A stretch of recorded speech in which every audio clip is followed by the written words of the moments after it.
ఇటు Donald Trump కు మద్దతుగా ప్రపంచ కుబేరుడు ఎలాన్ మస్క్ కూడా ప్రచారం చేస్తున్నారు. ప్రచారం చేస్తున్న సమయంలోనే డొనాల్డ్ ట్రంప్ పై జూలై 13న హత్యాయత్నం జరిగింది. పెన్సిల్వేనియాలోని బట్లర్ ప్రచార సభలో ఆయన ప్రసంగిస్తూ ఉండగా థామస్ మాథ్యూ క్రూక్స్ అనే వ్యక్తి తుపాకీతో కాల్పులు జరిపాడు. ఒక బుల్లెట్ ట్రంప్ కుడి చెవి పైభాగం నుండి దూసుకువెళ్లింది. షూటర్ ని అమెరికా సీక్రెట్ సర్వీస్ ఏజెంట్స్ కాల్చి చంపారు. ఈ ఘటన సంచలనం రేపిన విషయం తెలిసిందే. తర్వాత ట్రంప్ కు మద్దతుగా చాలా మంది ప్రచారం చేస్తున్నారు.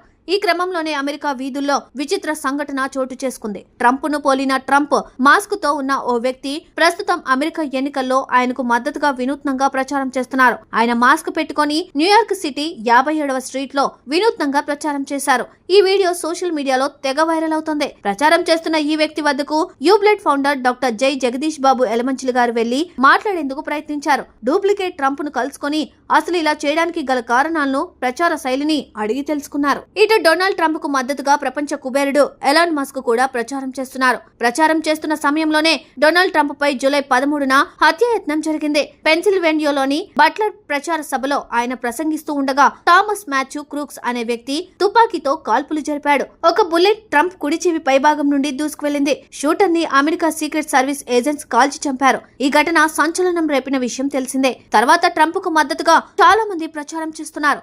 ఈ క్రమంలోనే అమెరికా వీధుల్లో విచిత్ర సంఘటన చోటు చేసుకుంది. ట్రంప్ ను పోలిన ట్రంప్ మాస్క్ తో ఉన్న ఓ వ్యక్తి ప్రస్తుతం అమెరికా ఎన్నికల్లో ఆయనకు మద్దతుగా వినూత్నంగా ప్రచారం చేస్తున్నారు. ఆయన మాస్క్ పెట్టుకుని న్యూయార్క్ సిటీ 57వ స్ట్రీట్ లో వినూత్నంగా ప్రచారం చేశారు. ఈ వీడియో సోషల్ మీడియాలో తెగ వైరల్ అవుతుంది. ప్రచారం చేస్తున్న ఈ వ్యక్తి వద్దకు యూబ్లెట్ ఫౌండర్ డాక్టర్ జై జగదీష్ బాబు ఎలమంచిలి గారు వెళ్లి మాట్లాడేందుకు ప్రయత్నించారు. డూప్లికేట్ ట్రంప్ ను కలుసుకుని అసలు ఇలా చేయడానికి గల కారణాలను, ప్రచార శైలిని అడిగి తెలుసుకున్నారు.